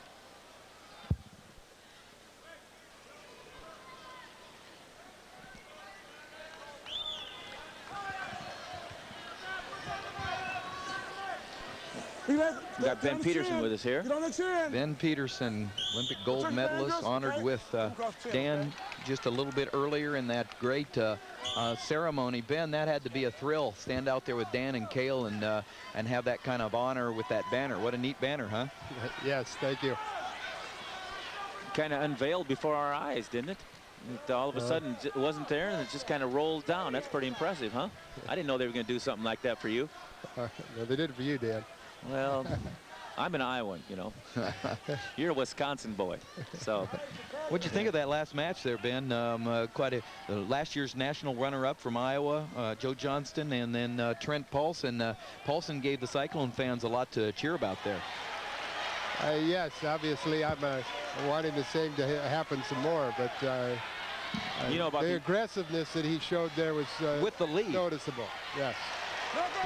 We need more of that. What do you think about these brother acts? You've seen those brother acts before, haven't you? Quite a bit. They always work better, Dan. Yeah, well, you know, your brother John, he was an Olympic champion as well, so you know that's pretty unusual. Same family. Ben and John Peterson on the Olympic teams, both 1972 and 76. Ben winning the gold in 72 and the silver in 76, and John winning the silver in 72 and the gold in 76. That kind of kept things okay in the family, huh, Ben, for posterity and for life. Well, my dad made a comment afterwards, says, I know you both wanted to win the second time, but if this way it had to happen, I'm glad it was, told John, he says, I'm glad you won the gold, so now Ben can't complain that he's better than you. Well, anyway, you had another brother here wrestle here, I believe, Dan. Yes, he's up watching today. Oh, he's here. Does he still live in town? Yes, he does. Yeah. Well, he stayed right here. Yes. Talk a little bit about the training atmosphere that you guys had at Iowa State back in the 70s, Ben. Well, I guess I would say it was a place that if you wanted to work, you definitely had people to do it with. Coach Nichols really set an atmosphere that was one that if you wanted to work, you could. You had people to do it with. And I guess there was times I thought that if you didn't want to work, you could do that too. But there was enough of us in that room that definitely wanted to train and see how far we could go. And obviously having Dan here as well, he was already there 2 years before I got, and was a key factor in making that atmosphere so intense.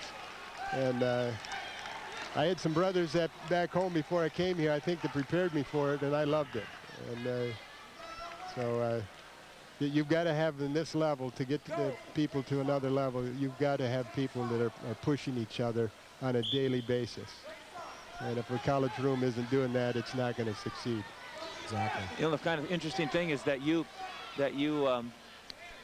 went to school here in architecture, and then after that you got into what? Go ahead and tell me a little bit about what happened there. Well, I actually left Iowa State here and worked in architecture as a draftsman with the idea of getting my license, and you have to work in the field for a couple years before you can even apply for it. But I always tell people that God changed my thinking from building buildings. I used to come over when they were building this place. I remember when they did it from scratch, and I was amazed by watching it go up. And I said, instead of building buildings, I want to build in the lives of men. And so I started doing that, coaching, doing clinics, traveling and speaking, and eventually went to grad school at a Bible college and got my master's degree, and I've been continuing to work in that way. I worked as an assistant pastor for 8 years on a part-time basis while I was coaching. And but now I do that directly through our camps, the Camp of Champs, and our summer wrestling camps and other things that speaking things that I do during the winter. You know, one of the things that I think is real interesting, you have a father-son camp, and I go to it every year, at least a couple of them, and it just has worked out. It really gives a father and a son a chance to get on the mat together and spend a 2 or 3 day period, or even more, from a standpoint of up in the woods, North Woods a little bit, and get some good wrestling in. Good food, good location. Well, I say it was an interesting idea that we started 15 years ago, and when I think back, it was a no-brainer. How could we lose? To take dads with their sons, put them on a wrestling mat next to a lake. It was going to work, and it did. Travis Paulson leading here 3-0, giving Ben Peterson his wish to see the Cyclones close the gap a little bit on the Hawkeyes here. Ben, talk to us a little bit about the difference between wrestling styles when you were wrestling 30 years ago and now. Well, I'll be honest with you, the more I watch here tonight, the more I'm thinking in some ways that they're more like we were than maybe sometimes I give them credit for. There were times that I guess I complained that they've sat around and they've waited too much. And the one thing I see probably more than anything else is that I think we rode a lot harder. We worked for pins much more than they do now. And it's so much of just a takedown control kind of a Travis Paulson almost getting back points there in the fall, but there no takedown given. That's the end of the second period. The score 3-0 in favor of Travis Paulson, and Pape goes down. Here's a replay of the close call here. If it had been 1 second longer, it may have been over. Pape escapes a pin. A dangerous situation there. Clock at Travis Paulson comes on top, and you're right though. Tonight, all the winners, it has been about aggression. Very definitely, I agree with you. And if that's, let's say this, and athletes keep pushing, and they'll push each other, the intensity gets it better. The crowd likes it, and obviously, if you don't keep that intensity drops. When you and Dan wrestled for Iowa State, they didn't have the capacity where you wrestled at the Armory to put this many in, but they were right on top of you and a little closer. I'm sure that was a great atmosphere. Yeah, the Armory was a memorable place to compete. I was privileged to compete in here 1 year, and that was a lot of fun. Wow, now there is what Iowa's been looking for a lot of reasons. One, it's big for them, for Pape, and what you talk about, Dan, win or lose, that was huge. Well, what he did was he did two things together. He did two things together, and but now he's back on. He just got kind of physically hoarse there, but he did two things together to get that takedown and caught Paulson flat-footed and knocked him right to his butt to get the takedown. It was a good combination move by Pape, but Paulson has done a great job in the bottom, just going to the inside, getting him over the arms and hipping him down for the reversal there. But that was the takedown there. Knocked him right on his keister so much there. Yeah, speaking of riding time, Travis Paulson has accumulated a minute 4. Very, very important here in this close 5-3 match. But if it was to end right now, Paulson would add on a point. And so he knows he has the riding time. He cut him loose. It looks 5-4 on the scoreboard, but actually that extra point, 7 seconds worth in favor of Travis Paulson.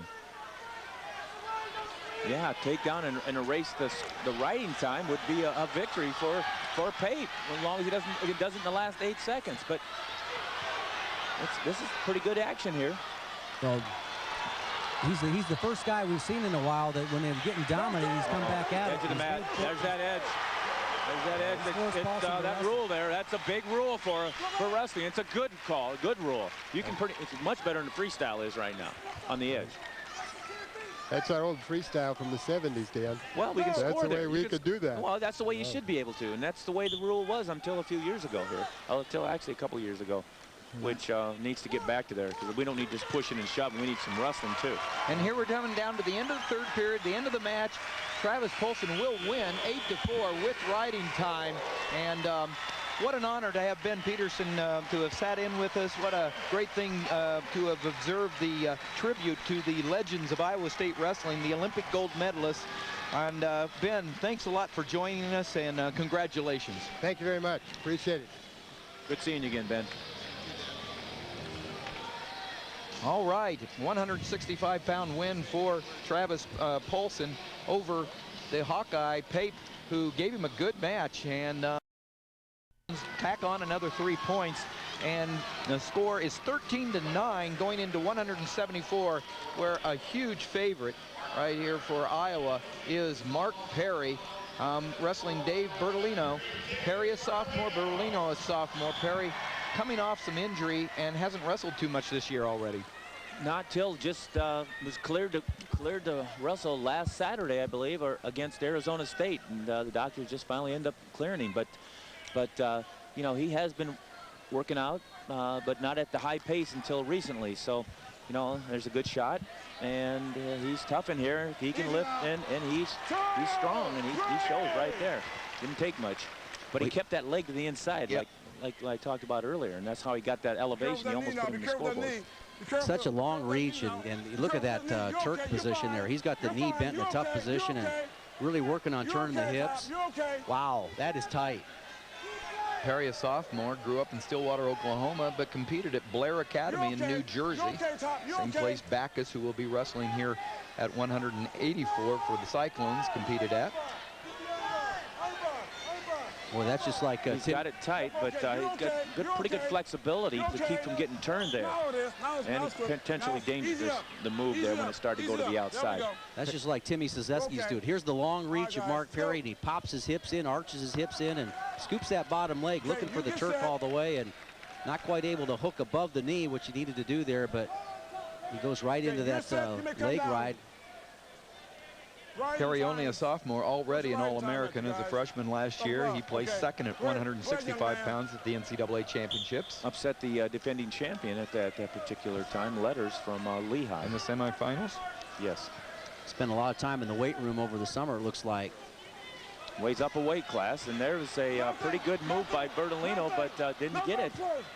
Put himself in a little bit of danger, and here's that bad knee situation. Referee will get involved and could break it really quick. Potentially dangerous. I'll tell you what, Bertolino knows how to wrestle here a little bit. That's going to make a difference in this match. When he did that, I didn't know he had the ability to do what he just did, but that doesn't mean he couldn't get caught there. Bertolino, a sophomore from Mount Pleasant, Ohio, Buckeye local high school.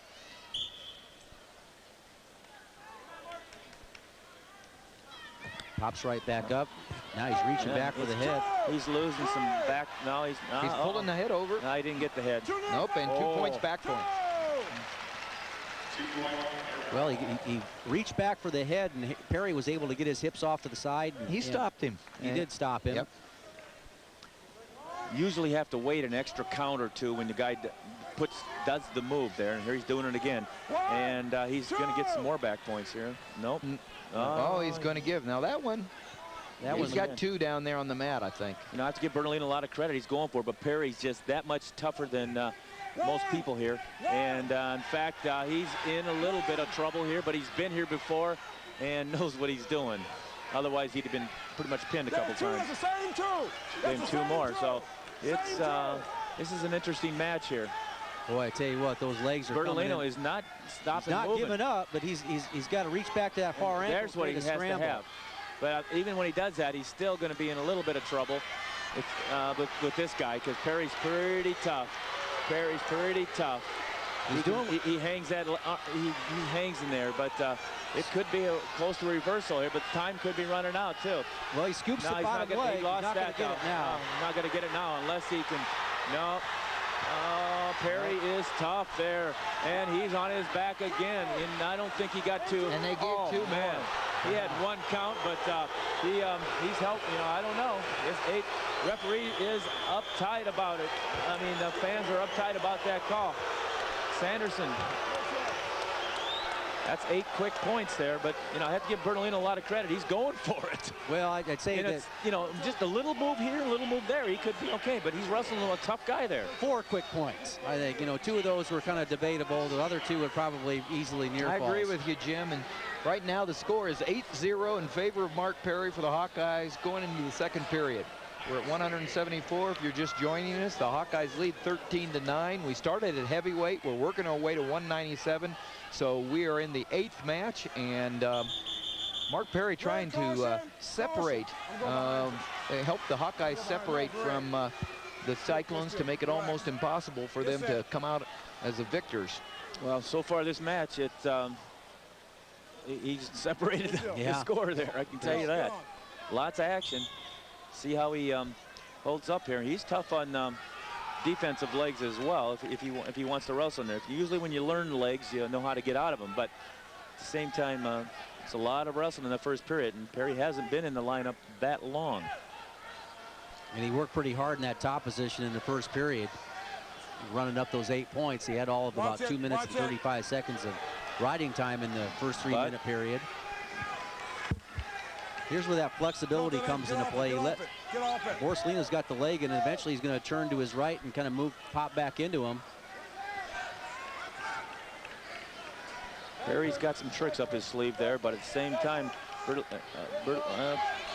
going to be hard for Bertolino to beat him there. But I think he's being baited here.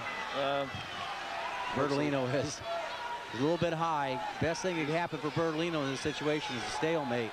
Yeah, he's too high there.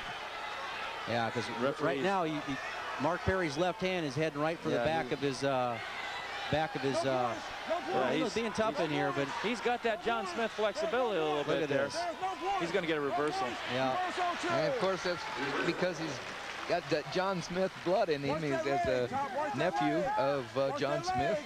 Mark's dad, Mark, is married to Kathy, John Smith's sister, and he grew up in Stillwater, but he didn't stay there long. He left and wrestled at Blair Academy and came and put the Hawkeye uniform on and departed from the Oklahoma State tradition. Mark Perry Jr. in name only here. He's got a lot of that Smith flexibility. Come on, gentlemen, let's go. Tim Hartung, two-time NCAA champion for the Minnesota Gophers, on the staff now with Jim Zaleski standing up. Troy Steiner to the right. Okay, come down quick. Come down quick. NCAA champion, and Luke Eustice, we talked about him earlier. The Iowa Brain Trust there, led by Jim Zaleski in his 9th year as the Iowa Hawkeye head coach after assisting Dan Gable for many years. There, he's going to lose. No, I don't know if he gave it to him or not. Got a reversal. I don't think did he give back points? No back points in that situation. Well, 8-point lead. He could have gave back points there too, you know, based on the other calls. 10-2. Yeah, but that was the makeup part of the call. I tell you what. That's okay. These are tough situations for referee Mike Allen to decide. He's going down again.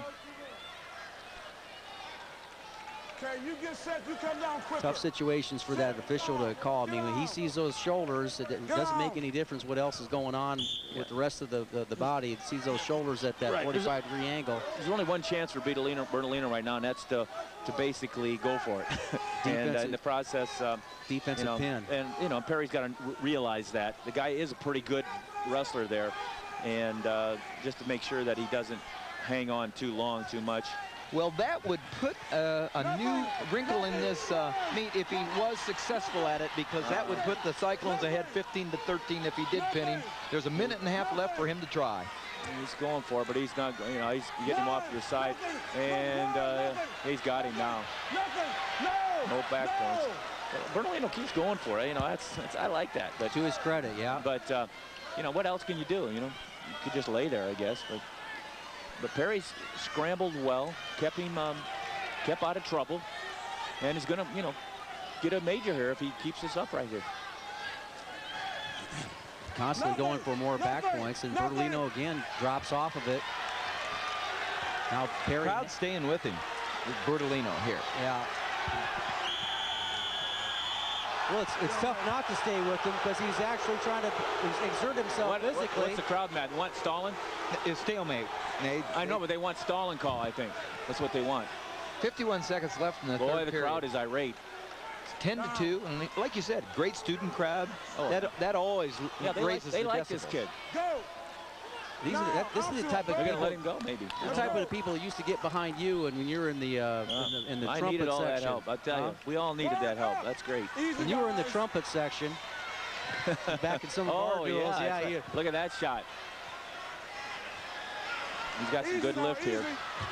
Oh, there, it's over. Nope. 2-point back. No back points. He had to give the takedown first. 30 seconds left, 12-3 in favor of Mark Perry, who also has a bunch of riding time. He's still going for it. Bertolino, just not quite as tough in that position as Perry is. And Perry's dominated got all the calls as far as he's making them. He's making the calls there. And he's controlled the match, and they're gonna get a major here. Major decision will give the Hawkeyes another 4 points. That's the end of it. With that type of effort, it'd be fun to watch Bertolino, in a match with maybe a little lesser competition with the effort he put forth there for 7 minutes. And we'll get the chance to see him on college wrestling. There's Mark Perry, the winner, 13-3 with riding time. 4 more points for the Hawkeyes, makes it 17-9. We have 2 matches left in the big duel meet between Iowa and Iowa State. 17-9 in favor of the Hawkeyes as we head to the feature. 184 pounds. Paul Bradley, senior, versus junior Kurt Backus. They've met several times before.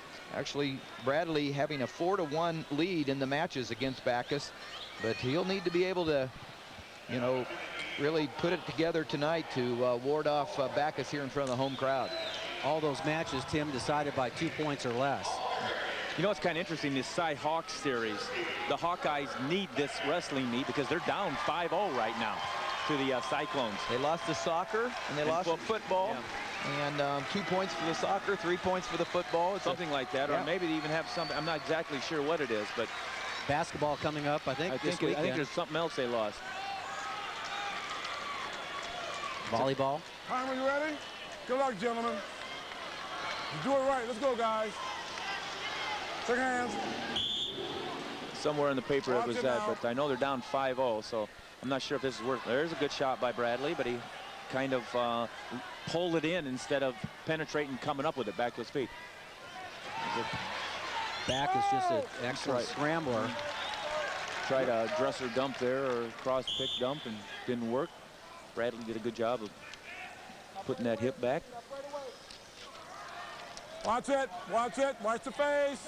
Really interesting for me in this matchup today is to see how much more physical Backus is. I mean, the matches where he's lost, he's been just a little bit less physical.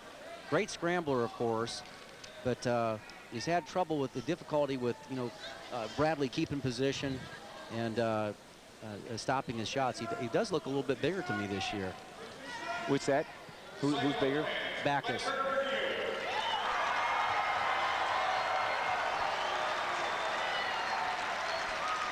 Kurt Backus, the junior from New Jersey. He wrestled at Blair Academy, as did just the last winner for the Hawkeyes, Mark Perry.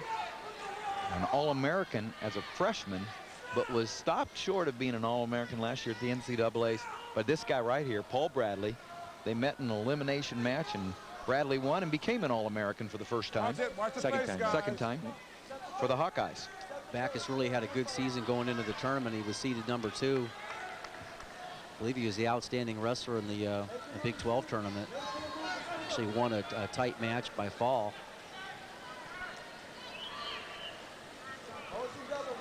Against Travis Pascal from Nebraska, but Watch your face. these guys are slowing this match down a little bit, which I think favors Bradley. Guys, okay, come on.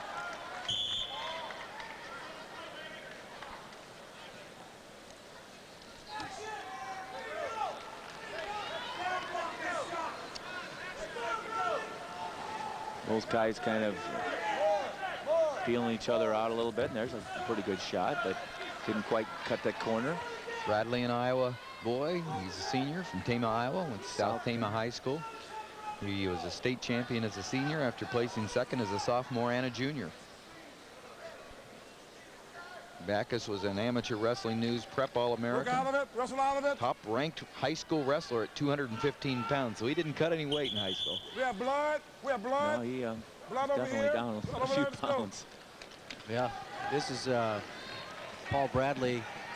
He's always getting taped up. I mean, he's a I use his head a lot. Always. His head. Oh, always. He's always got some sort of pad on his head because he uses that head quite a bit. And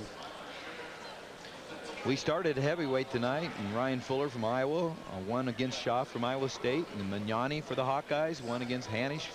And then Dennis, the freshman, beat the senior Jesse Sundell. So the Hawkeyes started out 3-0, and you're looking at the schedule right there. We already talked about what a great lineup. They're all live. Wisconsin at UNI, Oklahoma State at Iowa, ISU and UNI, Illinois at Iowa, Missouri at Iowa State. College wrestling, 30 years on Iowa Public Television. All live. Got it? Okay, guys, keep it up. Keep the good work up. Paul Bradley getting fixed up there a little bit, a little medical attention, and now he gets a shot where he gets a chance to get the corner. Now he's trying to step around. Backus is doing a nice job of burying his hips there and squaring up. Now he steps around for the inside trip. Nice sequence by both guys. Doesn't look like anything's going to happen Good yet. action. Whoa, look at that. Bradley ends up on top. Just kept circling. It didn't give up. You just can't beat horsepower. Not if the horsepower keeps galloping. I mean, that's right. I mean, he just kept going. He could have stopped. Backus had a good series right there going. And right at the end of the period here. Wow. Unanswered. Big time takedown for Paul Bradley. Iowa, your choice. And just a little sense of, hey, what do I need to do to beat this guy? Just in the face of Backus right there. Your choice, That was Iowa. big for Paul Bradley. Look at that sequence here. Here's the duck under I'm going behind coming you, around. okay? Get set. Bradley keeping his head up and pivoting it off his set, knees. See okay? how his Come on. shoelaces are flat and he rudders back. Now he steps up and drive with his shoelaces straight up ahead. and gets You the are points. set. You go down, Actually, Red. Let's Backus, go. when he was Look coming straight around, ahead. come up out of position a little bit with that Yeah. arm on that leg, so which gave him, Bradley, a really good chance to kind of leg tackle him. But he doesn't get it if he doesn't look up. You know, and see it came right to him. What's he looking at under there? He's looking for something under there. Easy now, easy with that. Did he drop something or trying to find it? Backus on top for the Cyclones, but down 2-0. Bradley had a takedown in the first period.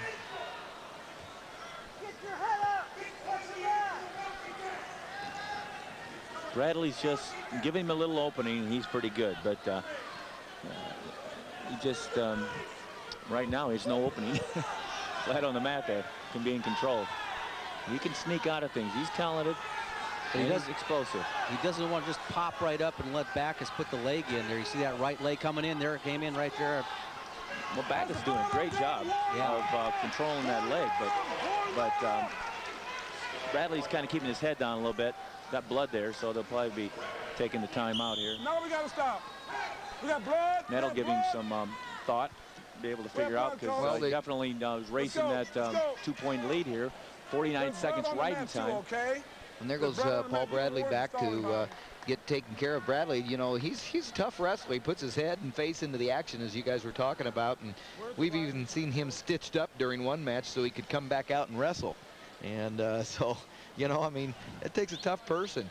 And it's just like you said, Jim, it always happens, but he always comes back. You know what? He ought to start in this position right here where they're taping his head up. Well, he usually does in practice. I mean, I think it's routine in practice, but I think in a match that, you know, he tries to get along without it, but it'll probably end up there by the end of the year. Well, this is a huge match. If you're just joining us, this is our 9th out of 10 matches. Cyclones are down 17-9 to the Hawkeyes. Iowa State has to win this. Yeah, they have to. And so if Backus wins it, that puts them within 5 points, and anything can happen, as we know in wrestling. And so if the Cyclone 197-pounder pins the Iowa Hawkeye, hey. He's a freshman right out of high school. But you saw another freshman earlier that beat a fifth-year senior. Fourth or fifth-year senior. But what I just talked about has to happen isn't right now. Paul Bradley out in front 2-0 over Backus. Both All-Americans, our featured match. Look at this. Bradley did a good job. Wow. Big time scramble situation here for Backus. He can't let this one go, at least not for a reversal. Now, if he's not locked, if he's locked around the waist, that'd be locked hands call. Boy, look at this position here. He's got both of his insteps here on the inside part of his thigh, and Bradley, who's a strong guy, couldn't even get out of it there, but now he turns into it. And Bradley trying to move up and get the reversal. 20 seconds left. Wow, they're still getting the riding time. It's amazing. He'd get one if if they call a stalemate, they give him one. So. That's right. That's a good call. Bradley scoring at the end of each period, key so far. And you mentioned, Jim, I think Backus can't let this go. Backus has let this thing go. The person that's kept his position and the intensity here and not made the mistakes is Paul Bradley. That's correct. I mean, Dan called it on the go around here. They were in a 5 or 6 second scramble, and just for a split second, maybe about the 4th second, he let his position up, and Bradley was able to capitalize on it. Big takedown there, and then you know that all started in the down position when they had the blood stoppage. If Bradley's still on his belly there, he probably finishes the period in that situation. The blood stoppage was key for Bradley. Maybe that's why he doesn't start that way. Well, you know, Dan mentions he goes to practice every day with that. Skates still got the riding time. 21 seconds of riding time for Backus. Score is 3-1. Easy, guys, easy. With the 1-point riding time, it's 3-2, but there's still plenty of time to race that or build on it. Yeah, and I don't think that. I mean, Backus got to put 2 or 3 things together to break through Bradley's real tough head-hands defense. Well, if he makes a bad shot, I mean, Bradley he's a good scrambler. Well, Backus looking for that inside trip. He's trying to trip Bradley's back leg. You see Bradley's right leg is way back there. Nice job. All the scoring has come. He's hurt. He twisted his knee or hip in that situation. Maybe he's a little more scared than anything else because Yeah, I think so. Looked like it. Yep, I mean, Bradley has taken advantage of poor position every time, and to the credit of Paul Bradley, right there, standing up. boy, he really got the heel way out in front of the knee in that situation, and All he did was lower his level, and as Backus was stepping to penetrate, he just dropped down on his leg. Yeah. It's a great Russian technique that they just utilize their hips at a lower level. Bradley uses it for another takedown, goes out in front 5-1. Very impressive outing by Paul Bradley, the senior All-American, two-time All-American for the Hawkeyes, trying to put it away for the Hawks here tonight. Here in Hilton Coliseum, Iowa State Cyclones have won 2 years in a row. The Hawkeyes trying to put a stop to that streak. Backus, what does he have to do in this situation? He's got to get out with 21 seconds in the next 21 seconds to maintain the riding time, gets an escape that makes it a 5-3 bout. Takedown could tie it up. And he has to ride him, though, Yeah. to keep him down, unless he's going to let him go and take him down again. Which, It all starts with getting out in this next 15 He did it. seconds. Yep. There's step 1. yeah, see, that right leg of his is stuck real out there, but at least he's when Bradley sets it up himself, it's not there. There's going to be a lot of action this last minute. There's a good shot by Backus, and he went up, and he Inside trip. and he's got him. And there's that. But how is he going to ride it? He's going to let him go. I think he's going to let him go. Look at that. Now Boy, he's another mental lapse. Yep, he did. And Another mental lapse. But it's no point yet. No point. So he's still down. Now So he he's can- got to make a decision what he wants to do now. I think he's going to let him go. Yeah, I think they he's told him going to let him go. Hey, he wants the crowd into it, guys. That's a So he helped him. I like that in an athlete. But Bradley's still got this match if he's smart. So it's 5-5. Well, he thought immediately he had to let him up to get the points. He had the riding time, and just his field of vision after he got the takedown was the opposite corner, and he wasn't able to look up and see his coach and say what he wanted to do there. But That's 2 inside trips that Bradley didn't learn from the last time he got his leg too close, because that match ended up a couple years ago with that inside trip too. But Danny went to one side, then he came back to the inside trip when he squared up his hips real Right, tough. but that's Nice what I'm saying. sequence. Yeah, But he get the inside trip probably the same. yeah, same way. technique. 5-4. 5-4. I think they're letting him go. I think he's They're going to let him go. He's going for the win. 5-5. And Or 6-4. And But it's actually look at 6-5. that. Look at old Bradley. Look at that. He did a good job there of pinning that hip leg right down. Everybody else was like would be. Wow. It's going to be tough to. Well, watch Backus get his head up Oh in the my position gosh, here. He's No, got he a- ain't going to get it here. Whoa. They're going to call a stalemate, I think. Gotta keep going if he's gonna get it. I think he's either going to let it go or call a stalemate. They're going to let it go. Oh, he gave him 2. What? 2 to who? I don't understand that, but 2 to who? I gave it to Bradley, but you know, a stalemate call would have probably made it look boy. better. I don't think the crowd liked that at all, and I don't blame him for that one. But Yeah, Cale that's, Sanderson you know, that's the way it halfway goes. on the mat. Bradley Yeah. shot in. If Bradley would have tried to protect his lead there by stalling, he would have been called for Look at stalling, this. or he would have been taken down. But Bradley made a good shot. But I don't know if the last takedown call was correctly, but that's the way it is. Look at, they're mad. And they should be.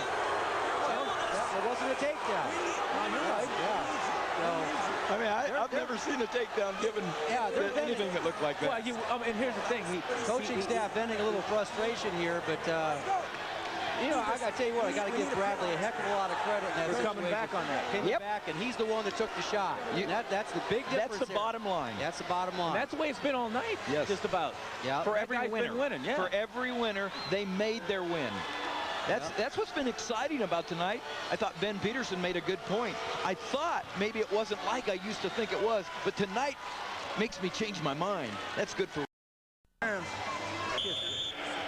Right out of high school, huh? Pretty good. Whoa! 197. Whoa! Crowd's excited.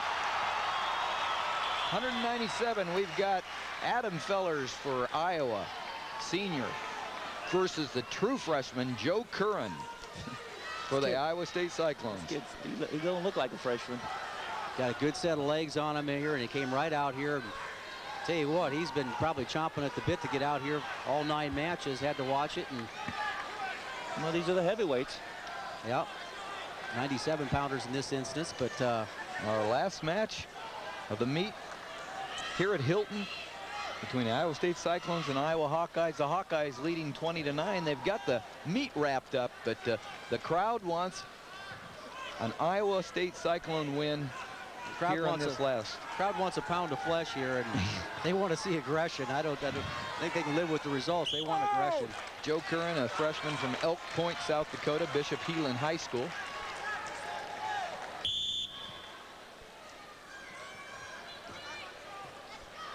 Fellers, a senior from Fort Dodge, Iowa, Fort Dodge High School.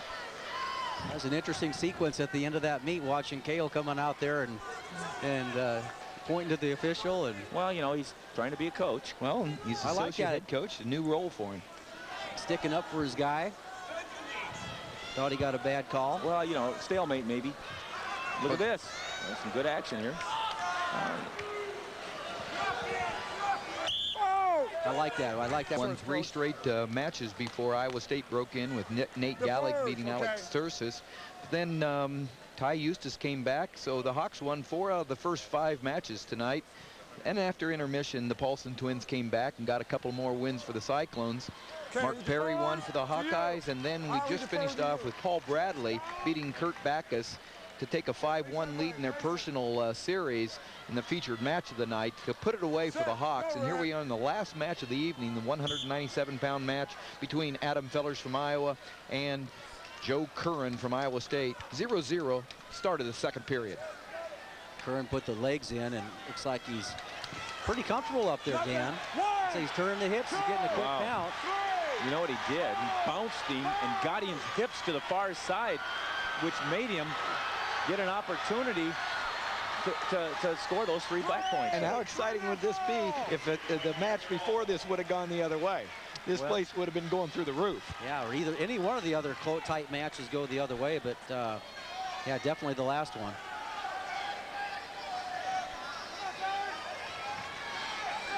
Curran looking very comfortable up there. Now watch him push the head away. Weight over there, see? He's getting that weight over there. He's pushing, using with his hands, arching with his back. Needs to be pushing with his feet a little bit more. Got a stalemate anyway. Stalemate, no action, down. Give Fellers a fresh start. We've seen that happen earlier. Bobby Douglas, 14th year. He's saying if, could have, would have. He's won 2 in a row. Likes the taste of this victory in this series between Iowa State and Iowa after the Hawkeyes won about 30 in a row. Well, you know, the interesting thing about tonight is the matchups. I'd like to see the matchups again, just to see if there's consistency on this. A lot of situations that were, you know, fairly close one way or the other. You know, the 33-pound match, Dennis controlled a lot of the explosive stuff, but Sundell had him in a couple times that could have made a difference. You know, even Perry's match, I mean, there was topsy-turvy stuff wrestling there, but Perry's pretty good. Well, you usually don't want to challenge a guy that's good in that area at that, but I don't know if he had any choice once he got behind 6-8 nothing. I think that's where the trouble with the officiating started when Cale got on his feet with those 4 quick back points there at the end of that period. That I think that's where some of that trouble may have started. It kind of erupted here at the Bradley match. A lot of pressure on top by Curran. Very impressed by the young freshman who was in high school last year in South Dakota. When he first put that leg in when he was in on an elevation there, he could have actually could have rubber armed out, could have done something, but once the weight got over to the far side, it's pretty difficult. Stalling on Adam Fellers underneath, so the Hawkeye gets warned. See where Northern Iowa is actually wrestling the Gophers right now at Northern Iowa. Don't have any reports on that match right now, but that was going on at the same time. It's calling in a hurry. Well, 10 seconds, wow. Well, yeah, he didn't really give him much of a chance to move there. Those are about 15, maybe about 8 seconds apart. And I don't think it's going to make the Iowa State fans stalemate this time. You're endearing yourselves to Section 20. Which is the big student section we've been talking about. Well, he wants to get out of here, you know, not beat up or anything. You know, he's a pretty tough dude, but you don't want to they got mad at a couple calls. You know, they got a couple calls, he thinks, you know, against him. There's a nice little maneuver by Fellers, and, you know, puts himself right back in position, gives a little confidence, escaped. 4-1 in favor of Curran. He got an extra point for stalling there on that second call against Fellers, but Fellers escapes. Little freshman mistake, kind of letting him out with 10 seconds left in the second period. We go to the Started the third period in the last match of the evening. Iowa State's Joe Curran, the freshman, leading the senior Adam Fellers from Iowa 4-1. You were talking about liking to see the matchup again, and there's an opportunity in Cedar Falls and UNI possibly at the team duels, right, Dan? Right, up at the national duels this year at the University of Northern Iowa, coming January, I believe, 15th and 16th, whatever that Saturday, Sunday dates. You know, we need the state of Iowa to come out. Look at this. Fellers, he's right back in here. Almost got a fall there. I mean, not a fall, but he had the guy going over. This is going to give, you know, a little bit of momentum here. I'm not sure what happened. What's he doing?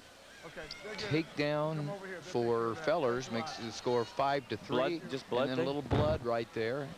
Finals of the national duels is the 15th, so the 14th and 15th of January. That's a Saturday and a Sunday, I believe. And you know, we'd like to, you know, we don't have too many major tournaments on campus anymore, and here's one of them, and that's the second biggest tournament in college, the national duels. So in fact, it's huge. It's I don't know how many teams they got there, 16, 16, 16, and you know, well, 50-some teams, I think. Attendance records were set last time it was at UNI. Maybe you can set an attendance record here for the national duels. That'd be great because you know, they want to get it back there, and they would like to keep it there. And I know they're looking for some sponsors, and I know they're coming. They're having a make it a permanent site. Yeah, but they're actually having. What's this here? They gave an escape to Curran in that situation, then called a timeout for blood. Look at this. 2. Wow. Takedown 6-4, and all of a sudden Fellers has got it going. And here's where the freshman is the adrenaline that he had. Yeah, something. What we were talking about He's earlier. He's lost an edge. Yeah, he has lost the edge. I'm not sure how he lost it, but yeah, he certainly did there. And that's the thing about a freshman. You're not sure about anything, you know, and so he's given us 5 minutes hard. A few blood timeouts in there, but he can't hold. He's got to try to hold the lead. And this is the big thing. Is he going to wrestle aggressive? That was a high-risk move. And can you? And now what you call, he did not need to do that. He was getting him on shots. He tried a high-risk, the ventriloquist move, put himself on his own back, and I'll tell you what. I think Curran's going to get the benefit of the doubt right here. Well, I don't see it yet. I don't see it. It's close. Yeah. It's close, but he pinned him.